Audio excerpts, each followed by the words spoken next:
UBA Tennis has contacted the governing body following their recent announcement concerning the change in format of the Olympic tennis competition.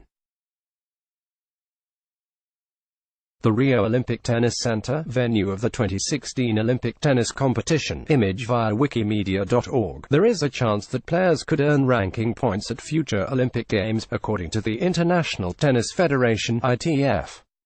Earlier this week the ITF announced two key changes to the Olympic competition that will come into effect at next year's Tokyo Games.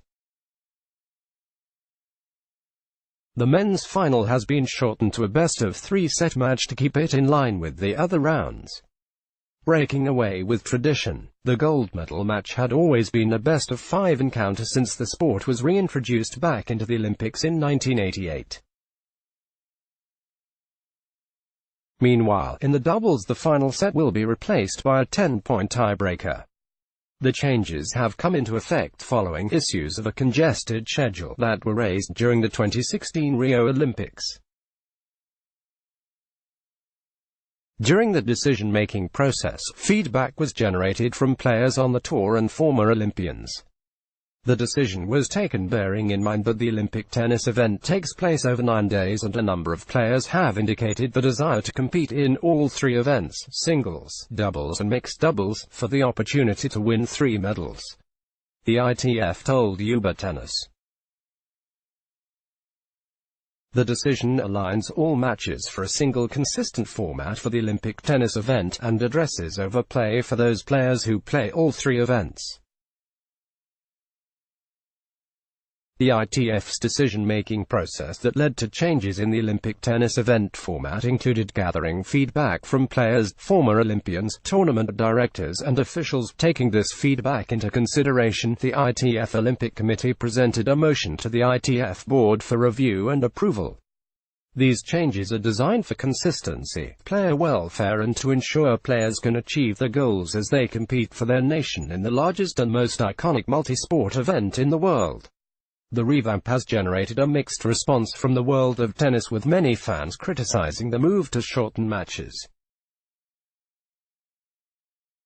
It is not the first time the ITF has done away with the best-of-5 format.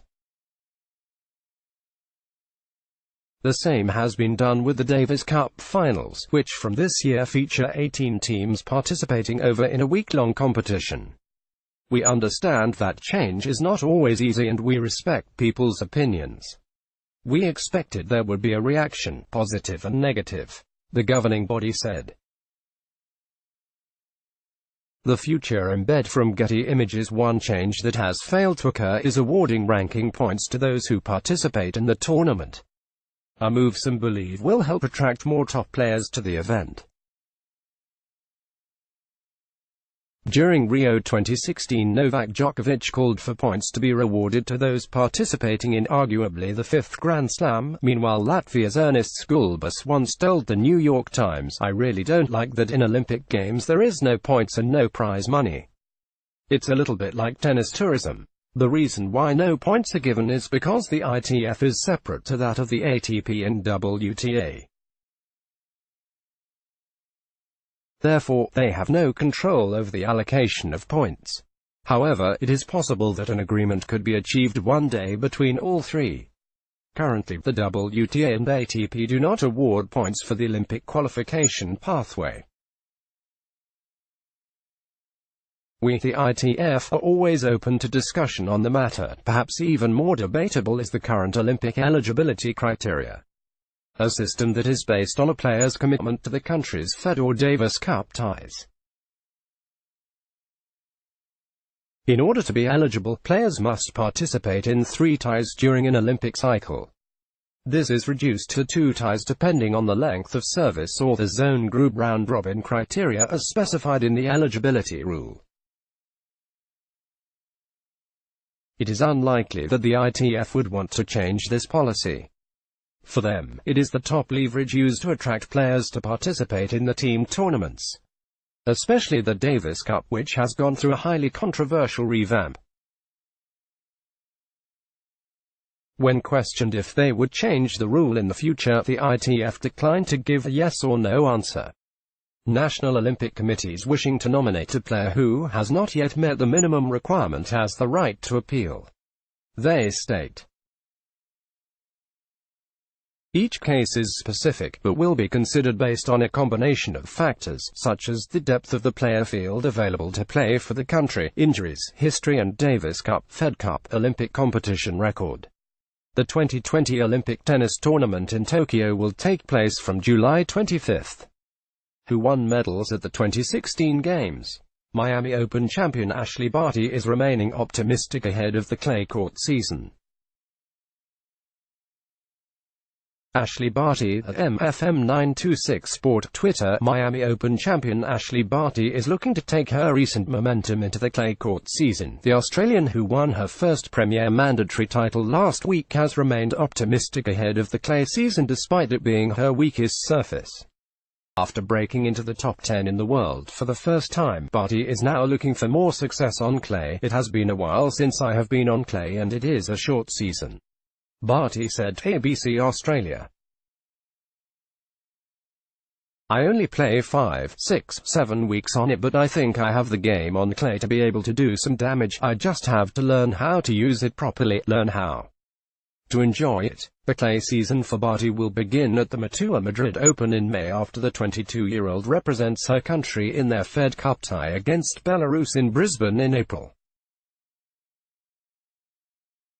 I just have to be able to learn how to use it properly, how to enjoy it. The depth across women's tennis is getting better and better, and I think that is one of the big things. Yes, it is open, but it is stronger than ever before in the top 30 and the top 40 in the world.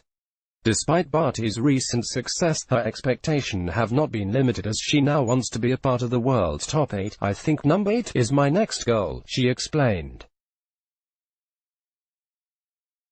You have to keep going one at a time, I suppose, but I have to continue to do the right things both on and off the court. The clay court season has already started for some players as the Volvo Car Open in Charleston has already begun on the green clay. In the next weeks, players will be preparing for the second Grand Slam of the year at Roland Garros, which begins on the 26th of May.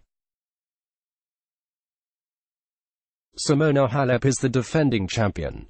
Two of the WTA's most well-liked players and reserved characters will fight it out for the biggest title of their careers.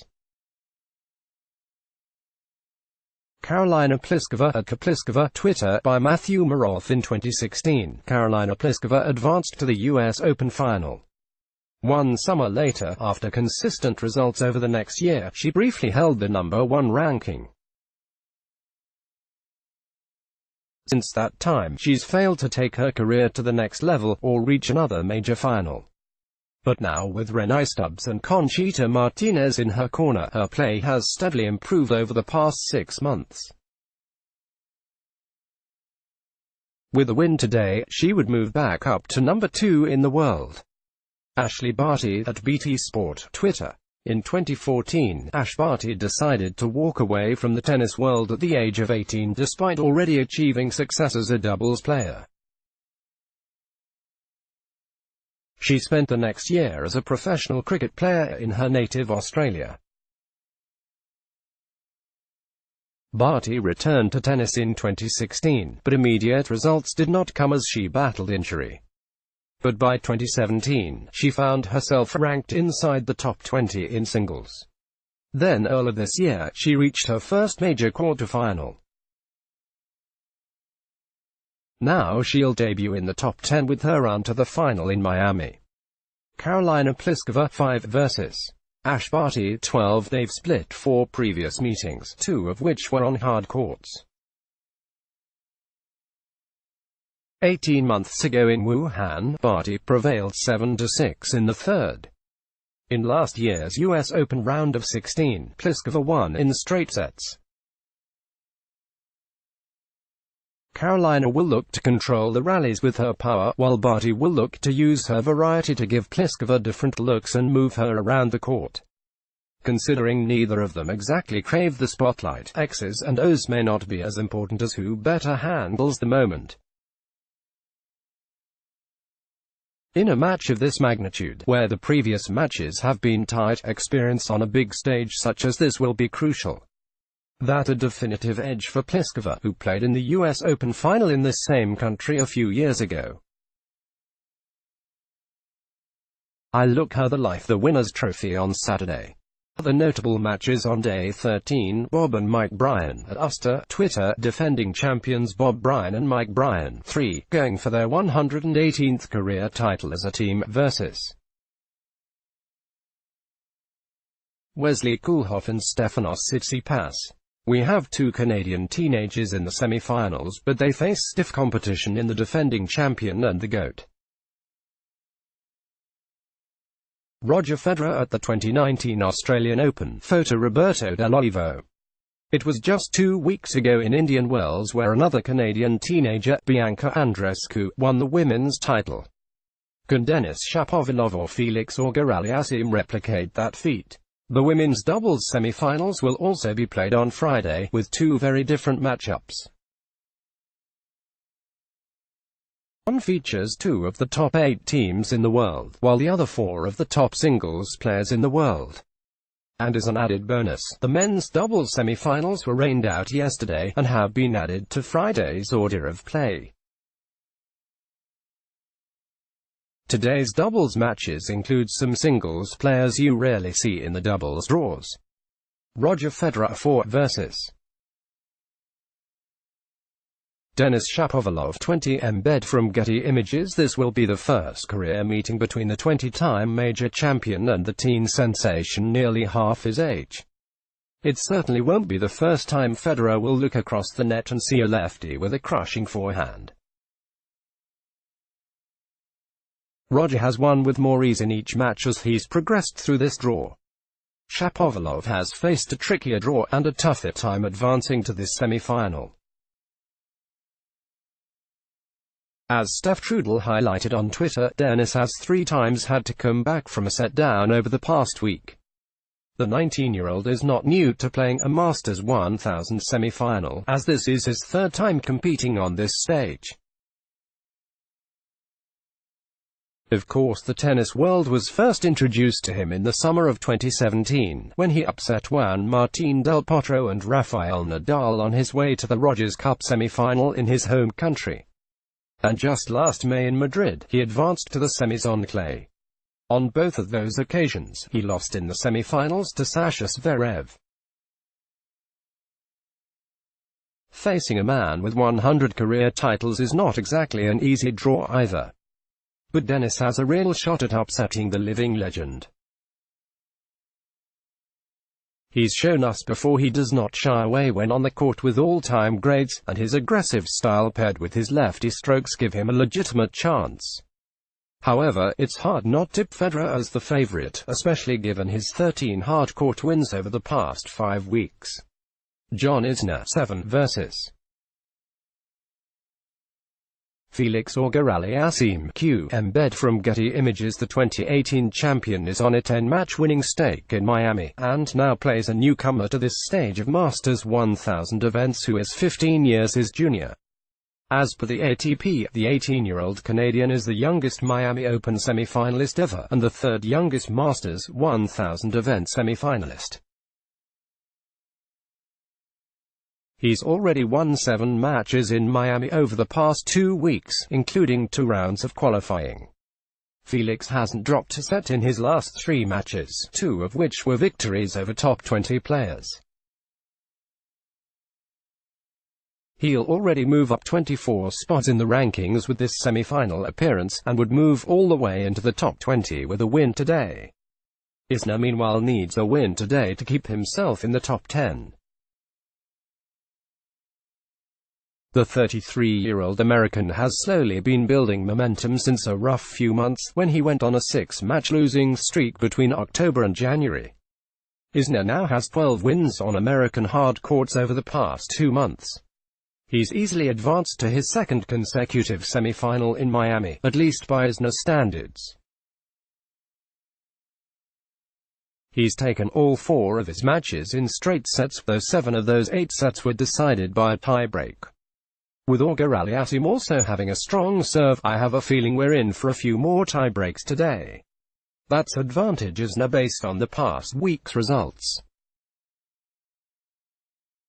Other notable matches on Day 12 embed from Getty Images. Australian Open champions Sam Stosur and Shuai Zhang 6 vs. 2019's number 1 team Hao Qing-Chan and Letitia Chan 8. Indian Wells champions Elise Mertens and Arina Sabalenka vs.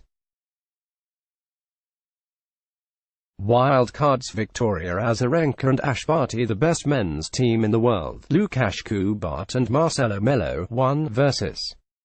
the best men's team of all time, Bob Bryan and Mike Bryan 3. The regular doubles pairing of Ivan Dodig and Edouard Roger Vasselin vs. the new pairing of Wesley Koolhof and Stefanos Tsitsipas. The 20-year-old Greek now ranked inside the top 10 in singles.